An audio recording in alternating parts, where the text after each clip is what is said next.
Next, धर्म निरपेक्ष और पंथ निरपेक्ष। धर्म निरपेक्ष और पंथ निरपेक्ष।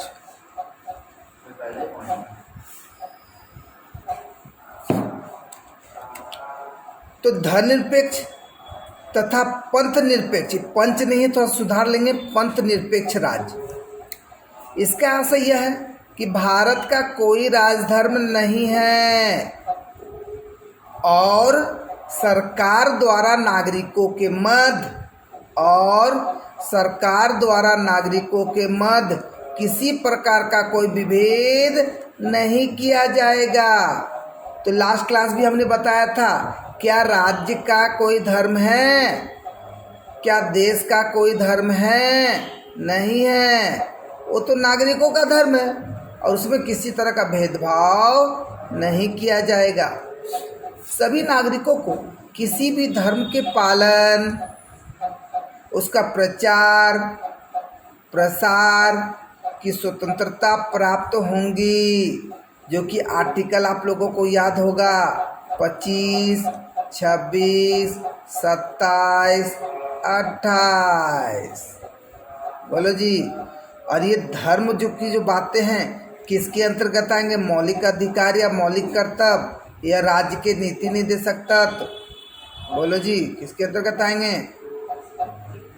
तो मूल अधिकार, फंडामेंटल राइट्स के अंतर्गत आता है।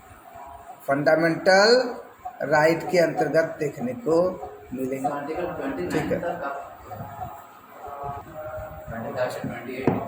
28, 25, 26, 27, 28, 29 बोले थे। 29 नहीं, 29, 30 में तो फिर आपको कुछ SC/ST का शिक्षा के बारे में आ जाएगा। फिर 31 तो हटा दिया गया है और 32 से 35 आप लोगों को दिया संवैधानिक उपचारों का अधिकार। ठीक है, अगर 29 बोले तो उसको सुधार लेंगे। ठीक है, 25, 26, 27, 28। ठीक है, उसके बाद इससे पहले 23, 24 देखोगे तो 23, 24 है ना, आप बच्चों से जबरदस्ती काम नहीं करवा सकते हैं। आर्टिकल 23, 24 में जबरदस्ती नहीं करवा सकते हैं। 23, 24, 23 में जोर जबरदस्ती नहीं करवा सकते हैं। वो चाहे बच्चा हो चाहे बूढ़ा, अंडर एज हो या अपर एज हो, आप किसी से नहीं करवा। आर्टिकल 23। आर्टिकल 24 आप बच्चे से नहीं करवा सकते। ठीक है, तो सब रटवा देंगे। ठीक है, सब रटवा देंगे, तो उसके लिए चिंता ना करें, सब रटवा देंगे। हर तक क्लास में फोकस रखेंगे।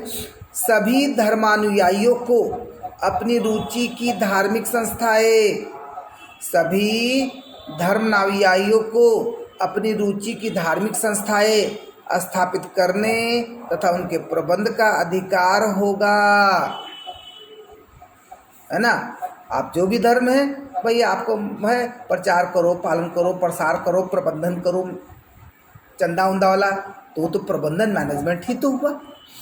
नहीं, आप देखोगे कहीं मंदिर मस्जिद की नींव रखी जाती है, आप कई सालों में आप देखोगे बनकर एक अच्छा बड़ा सा देखोगे मंदिर मस्जिद, बोले तो उनके अपने अपने धर्म लोगों के धर्मस्थल बनकर तैयार हो जाते हैं। नहीं हो जाते हैं? आप देखोगे कि हमने 2-3 दिन पहले करंट अफेयर आप लोगों को के अंतर्गत बता रहा था मैं, स्पेशली जो बाबरी मस्जिद जो गिराया गया था, तो अभी जो राम मंदिर के लिए जो अनुमति दी गई है, तो उसमें बाबरी मस्जिद बोले तो हिंदुओं के मंदिरों पर जो फोकस किया गया है, तो उस इलाकों में मुस्लिम भाई लोगों के लिए भी फोकस किया गया है या नहीं? जी, किया गया है।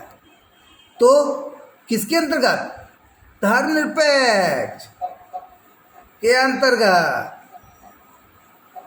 ठीक है, अब आप सुनवाई करने वाले हिंदू हैं तो नहीं, आप जिस पद पर हैं, आप किसी पार्टी से नहीं, आप किसी धर्म से नहीं, आप किसी जाति से नहीं, बल्कि आप एक इंसान हो, और इंसान है तो इंसान का सही सोच।